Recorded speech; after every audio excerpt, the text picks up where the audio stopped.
बिहार में आगामी विधानसभा चुनाव को लेकर झारखंड मुक्ति मोर्चा और राष्ट्रीय जनता दल के बीच में गहरे मतभेद खुलकर सामने आ गए हैं।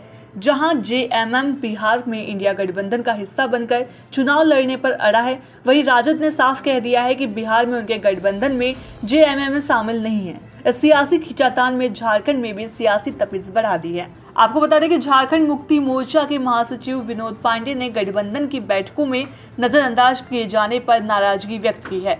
उन्होंने कहा है कि जेएमएम इंडिया गठबंधन का एक मजबूत स्तंभ है और पार्टी ने बिहार में चुनाव लड़ने का फैसला किया है।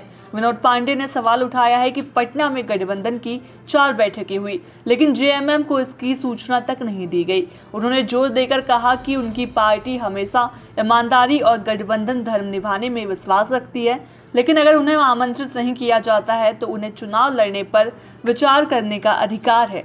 उन्होंने जल्द ही संबंध में अंतिम निर्णय लेने की भी चेतावनी दी है। राजद प्रवक्ता कैलाश यादव ने जेएमएम के दावों को सिरे से खारिज करते हुए कहा है कि झारखंड की पार्टी है और बिहार में चुनाव लड़ने का उनका फैसला अपनी समस्या है। यादव ने स्पष्ट किया है कि इंडिया गठबंधन राष्ट्रीय स्तर पर हर राज्य के इसके अलग अलग स्वरूप है। उन्होंने कहा है कि बिहार में जो इंडिया गठबंधन की पार्टी है वे चुनाव लड़ रही है। यादव ने कहा कि अगर झारखंड मुक्ति मोर्चा बिहार में चुनाव लड़ना चाहती है तो वो लड़ सकती है, उन्हें कोई रोक नहीं रहा है, लेकिन वो गठबंधन का हिस्सा नहीं है। इस पूरे मामले में बीजेपी ने इंडिया गठबंधन पर तीखा हमला बोला है। बीजेपी प्रवक्ता अशोक ने कहा है कि जेएमएम को गठबंधन की 4 बैठकों में नहीं बुलाया गया। ये दर्शाता है कि गठबंधन में उनकी क्या हैसियत है। साथ ही उन्होंने तंज कसते हुए कहा कि झारखंड में तो इंडिया गठबंधन पर एक मंच दिखता है, लेकिन जब बिहार में जेएमएम अपनी हिस्सेदारी मांगता है तो उन्हें हिस्सा नहीं मिलता है।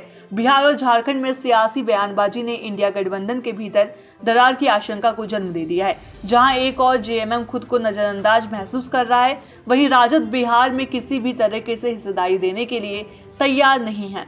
अब देखना यह दिलचस्प होगा कि क्या इंडिया गठबंधन इस आंतरिक कलह को सुलझा पाता है या बिहार चुनाव से पहले ये दरार और भी गहरी हो जाएगी। जेएमएम के बहुत जल्द निर्णय लेने की चेतावनी से बिहार की सियासी समीकरणों में एक नया मोड़ आने की संभावना है।